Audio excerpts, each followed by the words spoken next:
धीं तधुनिकुतकथीं तद्रकीटत्वं नाचरगकोरितादितैतैरितैरगतधीं तधुनिकुतकथीं तद्रकीटत्वं नाचरगकोरितादितैतैरितैरगतधीं तधुनिकुतक. ஹரி ஓம். ஜெய் சீதாராம். ராதே கிருஷ்ணா. அன்பு நண்பர்களே, நாம் தற்போது விஜயவாடாவில் அருகே உள்ள மங்களகிரி என்கின்ற திருத்தலத்தின் மகிமை பற்றி பார்த்து வருகின்றோம். இந்த மங்களகிரியின் அடிவாரத்தில் அமைந்திருக்கக்கூடிய லட்சுமண நரசிம்மர் திருத்தலத்தை பற்றி சென்ற வீடியோ பதிவில் நான் உங்களுக்கு தெரிவித்திருந்தேன். தற்போது அங்கே உள்ள மற்றொரு மலையின் மீது உள்ள பானக நரசிம்மர், பனகால நரசிம்மர் என்று அழைக்கப்படுகின்ற நரசிம்மரை பற்றிய வீடியோ பதிவு இதுவாகும். மங்களகிரி என்றால் மங்களகரமான மலை என்று பொருள். மங்களகிரி, மங்கள பிளஸ் கிரி, மங்களகிரி. இந்தியாவில் உள்ள பல பெருந்தலங்களில் இதுவும் ஒன்று. ஸ்ரீ மகாலட்சுமி வாசம் செய்வதால் இந்த மலை மங்களகரமான மலை என பெயர் பெற்றது. மங்களகிரியில் மொத்தம் 3 நரசிம்ம சுவாமிகள் உள்ளன. ஒன்று மலையில் அமைந்துள்ள பானக நரசிம்ம சுவாமி கோயில், 2 மலை அடிவாரத்தில் உள்ள லட்சுமி நரசிம்ம சுவாமி கோயில், 3வது மலை உச்சியில் உள்ள கண்டல நரசிம்ம சுவாமி கோயில். இந்த மலை யானை வடிவில் அமைந்துள்ளது. எந்த கோணத்திலிருந்து பார்த்தாலும் இம்மலை யானை வடிவிலேயே காண்பது இதன் தனிச்சிறப்பாகும். மலை உருவான கதை மிகவும் சுவாரஸ்யமானது. பழங்காலத்தில் பாரியாத்ரா என்ற ஒரு அரசன் இருந்தான். அவனது மகன் ஹரஸ்வஸ்ருங்கி பல புனித இடங்களுக்கும் சென்று தவம் புரிந்து கடைசியில் புனித தலமான மங்களகிரியை வந்தடைந்தான். அங்கு 3 ஆண்டு காலம் கடுமையான தவம் புரிந்தான். அப்பொழுது அனைத்து தேவர்களும் தோன்றி அவனிடம் அங்கேயே தொடர்ந்து தவம் புரியுமாறு கூறினார்கள். அவனும் ஸ்ரீ மகாவிஷ்ணுவை தியானம் செய்தான். அப்பொழுது அவனது தந்தையான பாரியாத்ரா தன் மகனை தன்னோடு அழைத்துச் செல்ல வந்தான். ஆனால் ஹரஸ்வஸ்ருங்கியோ யானை வடிவம் பெற்ற மலையாக மாறி பகவான் ஸ்ரீ மகாவிஷ்ணுவின் இருப்பிடமாக உருவெடுத்தான். திருமால் நரசிம்ம வடிவில் அங்கு எழுந்தொழினார். அங்குள்ள மக்கள் அந்த இறைவனை பானக நரசிம்ம சுவாமி என்று அழைத்தார்கள். மகாவிஷ்ணு ஒரிசா மாநிலத்தில் பூரி கஷேத்திரத்தில் ஜெகநாதராக நின்று உணவருந்திவிட்டு ஆந்திர மாநிலத்தில் சிம்மாசனத்தில் உடலை சந்தன குழம்பில் குளிர வைத்துக் கொண்டு மங்களகிரியில் பானகம் அருந்தி திருப்பதியில் ஆட்சி செய்து கொண்டு ஸ்ரீரங்கத்தில் சயனித்திருப்பது ஜெகத் கல்யாண மூர்த்தியாக திகழ்வதாக புராணங்கள் கூறுகின்றன. திருமால் இரண்யனை வதம் செய்து தன் பக்தன் பிரகலாதனை காக்க தூணில் தோன்றிய கணநேர அவதாரம் நரசிம்ம அவதாரம். சிம்மமுக நரசிம்மர் அருட்பாலிக்கும் கோயில்கள் பல உண்டு. அவற்றில் ஆந்திர மாநிலத்தில் விஜயவாடாவிலிருந்து குண்டூர் செல்லும் சாலையில் 26 கிலோமீட்டர் தொலைவில் அமைந்திருக்கும் மங்களகிரி என்ற புனித ஸ்தலமானது மலை குகை கோயில் தனிச்சிறப்பு வாய்ந்தது. சங்கு சக்கரத்தை இரு கையில் ஏந்தி வாய் திறந்த முகம் மட்டும் தானாக தோன்றிய சுயமக்த, அதாவது தானே தோன்றிய மூர்த்தமாக அமைந்து பக்தர்கள் நிவேதனம் செய்யும் பானகத்தில் பாரியை மட்டும் அருந்தி அருள்பாலிக்கும் பானக நரசிம்மராக இங்கே அவர் காட்சியளிக்கின்றார். பாரதத்தில் உள்ள மலைகளில் மகேந்திரம், மலயம், சஹ்யம், சுக்திமான், ருக்ஷம், விந்தியம், பாரியாத்திரம் என்பவை ஸ்பதகுல பர்வதங்கள் என விஷ்ணு புராணம் கூறுகிறது. சர்வஸ்வரூபியான மகாலட்சுமி இந்த இடத்தில் வாசம் செய்து கொண்டிருக்கின்றாள். சர்வஸ்வரூபிணியான மகாலட்சுமி அமிர்தத்தை மகாவிஷ்ணுவுக்கு நிவேதனம் செய்து தவக்கோலத்தில் நின்றதன் காரணமாக பாரியாதர பர்வதத்திற்கு மங்களகிரி என்ற பெயர் வந்தது. ஹஸ்திகிரி, தர்மாதிரி, கோத்தாத்ரி, முக்தியாத்ரி என்பவை அதன் ஏனைய பெயர்கள் ஆகும் என்று புராணங்கள் கூறுகின்றன. வேத புராணத்தில் இஸ்தலத்திற்கு சபலதா என்ற பெயரும் உள்ளதாக சொல்லியிருக்கிறது. இந்த மலை பிராந்தியத்தில் மேய்ந்து வந்த பசு ஒன்று தினமும் மாலையில் பாலின்றி திரும்புவதை கண்ட பசுவின் சொந்தக்காரன் அதை கண்காணித்த போது ஒரு நாள் மாலை வேளையில் நிழல் உருவம் ஒன்று பசுவின் பாலை அருந்துவிட்டு குகையொன்றில் சென்று மறைவதை கண்டார். அன்றைய இரவு அவனது கனவில் மகாலட்சுமி சமேதராய் நரசிம்மர் தோன்றி முமுச்சி என்ற கொடிய அரக்கனுக்காக தாம் அந்த குகையினுள் மறைந்திருப்பதாக கூறினார். மறுநாள் பசுவின் சொந்தக்காரன் அந்த குகை கோரத்தில் தனது பசுவின் பாலை ஊற்ற அதில் பாதி பிரசாதமாக வெளியே வழிந்ததை அவன் தன் வீட்டுக்கு எடுத்துச் சென்றான். அந்த சம்பவத்தை அவன் அந்த பிராந்தியத்தை ஆண்டு வந்த திரிலோக விஜயன் என்ற அரசனிடம் கூற அதன் நரசிம்மருக்கு அந்த அரசன் குகை மீது கோயில் கட்டியதாக பானக நரசிம்ம ஸ்தலத்தின் புராணம் கூறுகின்றது. கொடிய அரக்கனான மமுச்சி கொட்டைப்பாக்கில் பொருந்திய ஊசி முனை மீது ஒற்றைக்கால் கட்டை வரையில் சூரியனை நோக்கி நின்று கொண்டு கைகூப்பி பிரம்மனை குறித்து தவம் செய்தபோது அந்த தவ வலிமையில் 7 புவனங்களும் ஆடின. இதை அடுத்து அன்ன வாகனத்தின் மீது அமர்ந்து நுமுச்சிக்கு காட்சி தந்த பிரம்மன் எந்த மானிடராலோ அல்லது ஆயுதத்தினாலோ தனக்கு இறப்பு ஏற்படக்கூடாது என்று அவன் கேட்ட வரத்தினை கொடுத்திருந்தார். இதைத் தொடர்ந்து தேவர்களை துன்புறுத்தி வந்த நுமுச்சியிடமிருந்து தம்மை காக்க தேவர்கள் திருமாலிடம் முறையிட திருமாலும் நரசிம்மராக மங்களகிரி குகைக்குள் தங்கியிருந்து முமுச்சியை எதிர்நோக்கி நின்றார்.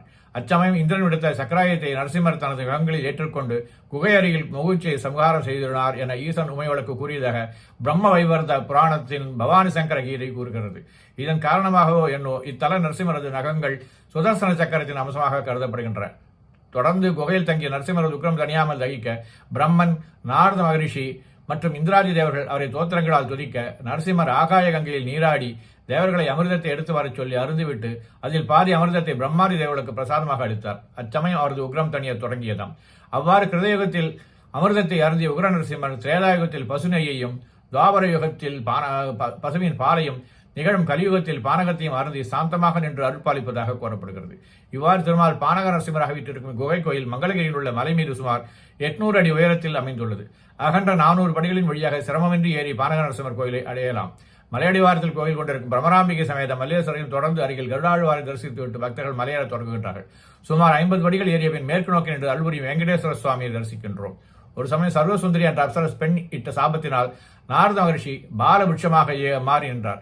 புத்திரப்பேறு கிடைக்காத பெண்கள் ருதுஸ்நானம் முடிந்த பின்னர் பாலவிருட்சத்தை சுற்றி வந்து பழங்களை விநியோகம் செய்ய அவளுக்கு புத்திர கடாட்சம் ஏற்படும் என்ற நம்பிக்கை இங்குள்ள மக்களிடையே நிறுவுகிறது. வெங்கடேஸ்வர சுவாமி சன்னிதி அருகே வளர்ந்த பால் சொட்டு செடியை பிற்காலத்தில் மலையடிவாரத்தில் உள்ள கருடாழ்வார் சன்னிதிக்கு அருகில் நட்டதாக கூறப்படுகிறது. வெங்கடேஸ்வரர் தரிசித்து தொடர்ந்து படியேறி சென்றால் துவஜஸ்தம்பம் அருகே நெய் தீபம் ஏற்றுகிறார்கள். இந்த வழக்கில் 365 திரிகள் இருப்பதாகவும் ஒரு தீபம் ஏற்றினால் ஓராண்டு தீபம் ஏற்றிய பலன் கிடைக்கும் என்றும் சொல்கிறார்கள். தீபம் ஏற்றும் இடம் தூய்மையாக இருக்கிறது. அந்த இடத்தில் பானகச்சீட்டை விலை கொடுத்து வாங்க வேண்டும். அர்த்த மண்டபத்தின் உள்ளே தீப ஒளி மட்டும் வீசும் இருள் சூழ்ந்த குகை சன்னதி அடைகின்றோம். இக்குகை கருவறை சுவரில் அமைந்த பெரிய பிறை ஒன்றில் மேற்கு திசை நோக்கி பானக நரசிம்மர் சங்கு சக்கரத்தை இரு கைகளில் ஏந்தி பல்வரிசைகள் வெளியே தெரியும் சீம முகவாய் அகன்ற திறந்த வண்ண முகத்துடன் மட்டும் ஸ்வயமக்த மூர்த்தமாக காட்சி தருகின்றார். இந்த பானக நரசிம்மருக்கு பிரத்யேக உருவம் கொண்ட விக்கிரகம் ஏதும் கிடையாது. ஆனால் 15 சென்டிமீட்டர் அகலமுடைய வாய்ப்பகுதி மட்டும் உண்டு. கடவுளின் இந்த வாய்ப்பகுதியான வெங்கலத்தகட்டினால் சுற்றி மூடப்பட்டிருக்கும். இந்த கோயில் உச்சிகாலம் வரையே திறந்து வைக்கப்படும். ஏனென்றால் இரவில் தேவதைகள் வந்து பூஜை செய்வதாக ஐதீகம். அங்குள்ள அந்த நரசிம்ம சுவாமியின் வாயில் பானகம் எனப்படும் வெள்ளம் கரைத்த நீர் தீர்த்தமாக விடப்படும். அப்படி விடும் பொழுது இறைவன் அதை நிஜமாக பருவது போல் மடக் மடக் என்று பருவும் சத்தம் கேட்கும். சற்று நேரம் கழித்து அந்த சத்தம் நின்றுவிடும். அப்படி அந்த சத்தம் நின்றதும் மிச்சம் உள்ள பானகம் வாய் வழியாக வெளியேறிவிடும். இது ஒரு நாள் 2 நாள் நடைபெறும் அதிசயம் அல்ல. தினந்தோறும் எப்பொழுதெல்லாம் பக்தர்கள் நரசிம்மருக்கு பானகத்தை படைக்கின்றாரோ அப்பொழுதெல்லாம் இந்த அதிசயம் நடந்து கொண்டுதான் இருக்கின்றது. இப்படி இறைவன் வாயிலிருந்து வெளிவரும் பானகத்தை முக்கிய பிரசாதமாக தீர்த்தமாக வழங்குகின்றார்கள். கருவறைக்கு வெளியே மகாமண்டபத்தில் கோயில் சிப்பந்திகள் பானக நிவேதனம் செய்ய விரும்பும் பக்தர்கள் சார்பில் அவ்வப்போது பானகத்தை கரைத்து செம்பிலோ சிறிய அல்லது பெரிய குடத்திலோ நிரப்பி சன்னதிக்கு எடுத்து வருகின்றார்கள். பானக அளவுக்கு தக்கபடி இதற்கு கட்டணம் வசூலிக்கப்படுகிறது. சன்னதியில் உள்ள வைஷ்ணவ பட்டர் பெரிய வரம்புரி சங்கினால் சிறந்த வாய்க்குள் ஊற்ற இப்புனித பானகம் உள்ளே சென்று மறைந்து விடுகிறது. பானக பாத்திரத்தின் கொள்ளளவு எதுவாக இருந்தாலும் நிவேதனத்துக்கு எடுத்து செல்லும் பானகத்தில் பாதியளவு மட்டுமே வாய்க்குள் செல்கின்றது. தொடர்ந்து ஊற்றப்படும் பானகம் வெளியே வழிந்துவிட அவ்வாறு மீறும் பானகத்தை அந்த பக்தர்களுக்கு பிரசாதமாக அவர்கள் கொடுத்து விடுகின்றார்கள். பானகமே பிரதான பிரசாதம். இதனால் இந்த கடவுளுக்கு பானக நரசிம்மர் என்று பெயர் வந்தது. அவ்வாறு புனித பானகம் தயார் செய்யும் இடத்தில் நீருடன் கலந்த வெள்ளத்தோடுகள் கீழே சிதறி கிடந்த போதிலும் அங்குள்ள ஈக்கள் மொய்க்காதது இத்தலத்தின் ஒரு சிறப்பு அம்சமாகும். இந்த பானகத்தை தயாரிப்பதற்கு மலையின் கோயில் கீழே உள்ள கல்யாண சரஸ் என்ற சுனையில் உள்ள நீரே உபயோகிக்கப்படுகிறது. தேவர்கள் கட்டியதாக கருதப்படும் இந்த சுனையில் சகல புண்ணிய தீர்த்தங்களும் கலந்துள்ளனவாம். மோட்சாகாரராக நின்றவர்களும் புரியும் பானக நரசிம்மரை தரிசித்து பானக பிரச்சாரத்தை அருந்திவிட்டு இக்கோயிலின் அருகேயுள்ள 50 படிக்கட்டில் ஏறி தாயார் ராஜலட்சுமி சன்னதியை அடையலாம். வைரக்கண் மலருடன் வைரப்பிறை சந்திரன் பொருட்டும் நெற்றியில் தொடங்க மகாலட்சுமி ராஜலட்சுமி என்ற திருப்பெயருடன் கைகளில் பத்மமும் வரத அபய முத்திரையுடன் ஸ்வயம் பக்த மூர்த்தியாக காட்சி தருகின்றார். அஷ்ட ஐஸ்வர்ய பிரதாயினியான மகாலட்சுமி இங்கு ஞான பிரதாயினியாக விளங்குவதால் ராஜலட்சுமி ஆந்திர மக்கள் மாறுகொண்ட லட்சுமம்மா என்று பரிவுடன் அழைக்கின்றார்கள். ராஜலட்சுமி சன்னதிக்கு செல்லும் வழியில் ஓரிடத்தில் இத்தலத்தின் சேத்திர பாலகராக விளங்கும் ஆஞ்சநேயர் நின்ற கோலத்தில் கல்வி செதுக்கப்பட்டு வண்ணச்சிறப்புமாக காட்சி தருகின்றார்கள். ராமபிரான் ராவண யுத்தம் முடிந்த திருமொழியில் அனுமனை இந்த தலத்தில் சேத்திர பாலகராக தங்கியிருக்கும்படி அருளாசி கூறினாராம்.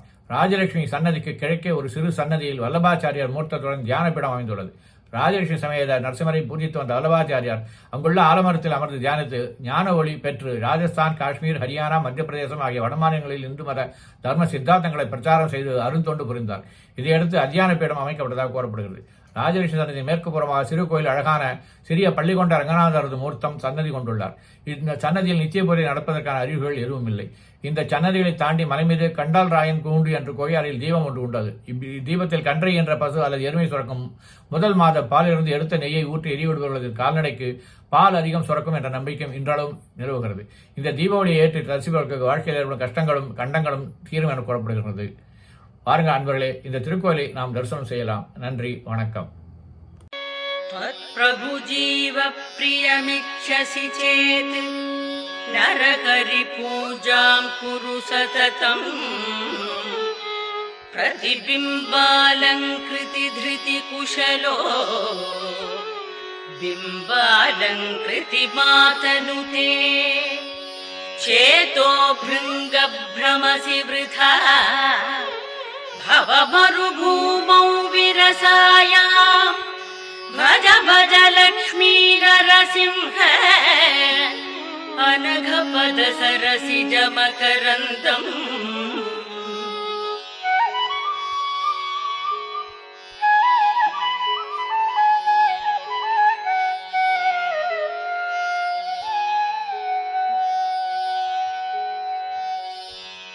शुक्तौ रजत प्रतिभा जाता कटकाध्यर्थ समर्था चेत् दुःखमयी. இத்திருக்கோயில் தரிசனம் செய்த உங்கள் ஆன்மீக நண்பர்கள் அனைவருக்கும் எனது நன்றி. மீண்டும் ஒரு புதிய தரிசனத்தில் தங்களை காண விழைகின்றேன்.